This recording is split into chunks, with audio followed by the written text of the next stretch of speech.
cet appel nous va droit au cœur. Et comme je le disais en titre, le manguier et le baobab sont les arbres parrains de cette édition 2025. Le choix n'est pas anodin. Sur le plan alimentaire, thérapeutique et culturel, leurs vertus ne sont plus à démontrer. Ibrahima Pabediédjou nous en parle dans la rubrique environnement du jour, justement. L'emblème du Sénégal, le voici. Le baobab, de son nom scientifique Adansonia digitata. Un nom dont l'origine serait lié à un Français du nom de Adanson.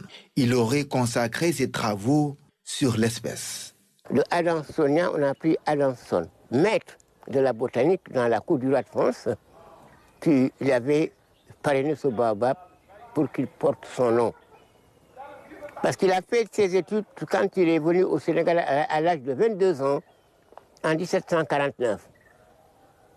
Par le biais de son oncle, père Adanson, Pierre Adanson, qui était l'ami du directeur des Indes, de la Compagnie des Indes, qui s'appelait alors Jacques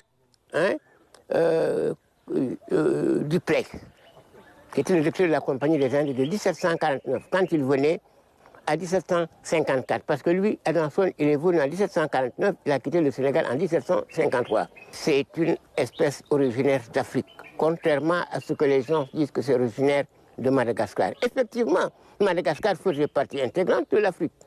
Ses vertus sont multiples, ses fruits et feuilles sont utilisés dans l'alimentation. Alors avec sa pulpe, on se nourrit et on l'appelle le lait du pauvre.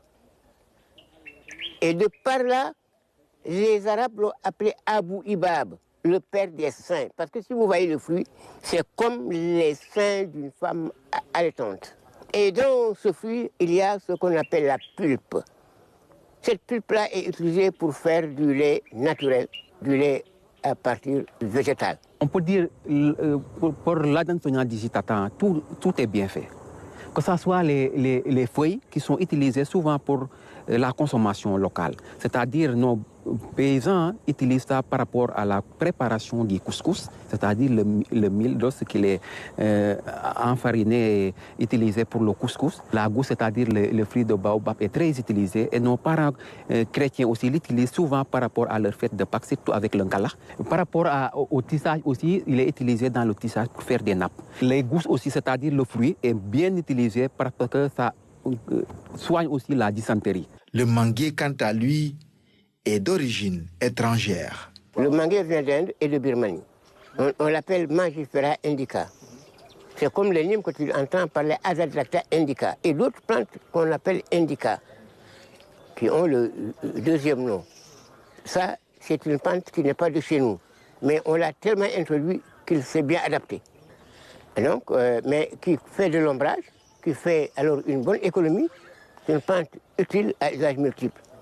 On fait des médicaments, on fait de la tisane, surtout de mangue, de feuilles de manguier. Sur le plan économique, son apport est non négligeable. La création d'emplois, mais aussi le développement local.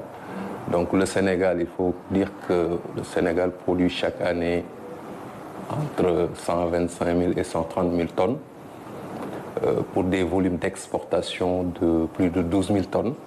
En 2024, effectivement, nous sommes à 11 800 tonnes, exportées principalement vers l'Union européenne, vers l'Afrique, vers l'Asie.